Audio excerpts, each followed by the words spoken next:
All right, now that we've done our prep on both front feet, we want to make sure we have a good shoe fit before we start working with adhesives. We see a lot of people that get the wrong size on. They'll mess up a shoe and determine it's too large or too small after the fact. So what I'm looking for is I want good engagement on my cuffs. I want my breakover correct position. I want a little bit of extra length so I can take width and length off the heel after I apply them. So I'll slide this on. I want to get it straight, square the world. I got my breakover correct. And now what I'm looking for here is I got a nice fit, nice breakover here. My cuffs are tight and engaged on the foot.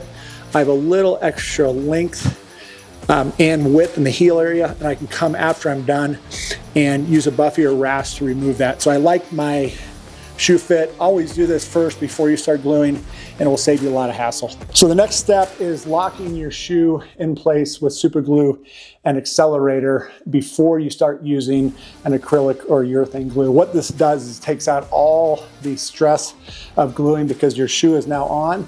It won't twist or turn, and you can really slow down into your acrylic or urethane without any stress. So first thing I like to do is just run a rasp quick over the solar surface of the foot.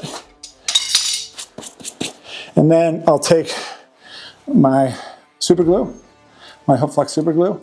And what I'm doing is I'm just doing a thin coat on the weight-bearing area of the foot, a little in the frog. And I like to do it this way because this is a little more porous surface the super glue is going to set in. Now I'm going to take my accelerator. This is an aerosol hook lock accelerator. What I'm going to do is I'm just going to spray the inside of the shoe. So what happens is when these two surfaces touch each other now, it's going to lock our shoe in place immediately. So we want to make sure it's on and straight. Next thing we're going to do is we're going to put our foot down. So now our shoe is locked in place. We could walk the horse, we could trot the horse. We don't have any stress of using the acrylic or urethane because the shoe is not going to twist or turn.